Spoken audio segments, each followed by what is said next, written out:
Hello and welcome. My name's Pindoria, founder of Get Smart Tutoring.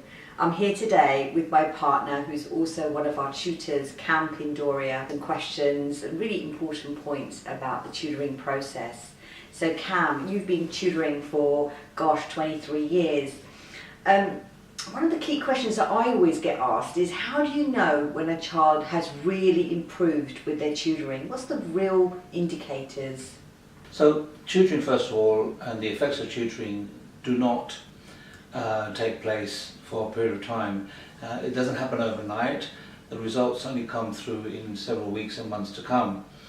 The most important thing, obviously, is that the results improve in the child's performance. But that is the obvious things that you'll see. The most important things really to see is the child's attitude, their confidence, their self-esteem. When those things are improving and increasing, what that does is it allows the student to really learn for themselves, become independent, ask questions, not be afraid of making mistakes, and hence confidence then builds the success. So the results in terms of actual performance come later, but prior to that you need to see improvement in confidence, self-belief, and overcome doubts, and also increase their self-esteem. Interesting. So a lot of people are coming to you because perhaps the children are underperforming at school with their exams, but what you're saying is actually more of a coaching mindset issue, where you've got to change the student's mindset towards their studies and get them to believe in themselves. Just tell us a little bit more about that. Most students who struggle have a very negative attitude towards learning and performing. So I can't do this, too hard, don't understand it, the teacher's rubbish. Usually excuses come out, and it's not lack of effort or laziness, which is typically what they're labelled as, but it is a frustration. So really you have to get that frustration and that lack of confidence dealt with first, before you can actually see significant improvements in their actual understanding and performance.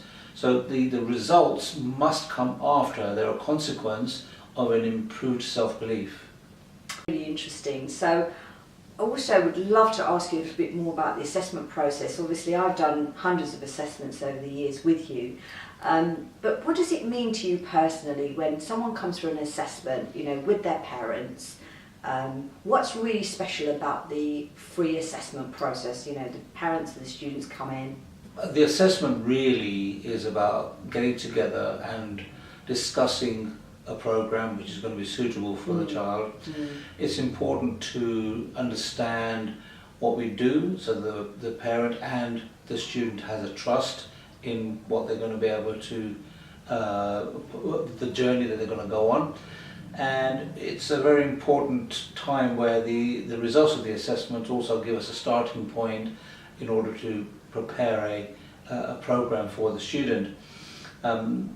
Tutoring is about filling in gaps, but unless you know what they are, it's very difficult to start with those, and you don't want to add to the frustration.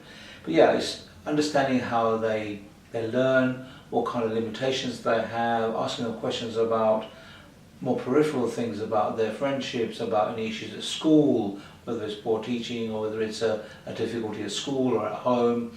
And it's really about understanding what is going to be the best way of making that student learn in the early stages without having those baggages and problems which may have been causing the problem in the first place. Is that, with tutoring and coaching, it's more like a matching process. It's not necessarily about the content and the knowledge, but actually is the student going to enjoy the environment they're going to learn in, and are they going to enjoy the tutor that they meet, and are they going to feel comfortable? Because once the student is comfortable and happy, then you can accelerate their learning. Is that what you... The tutor's knowledge, professionalism and expertise is a must. They must have that in order for them to help the student. But the relationship between the tutee and the tutor has to be of trust, and it has to be of something which they can work with, because without that relationship, it's a very, very tense environment to learn from. Thank you very much, Cam, today for your answers. See you all on our next video, and we've answered some more questions today on the tutoring process and assessment. Thank you so much for listening.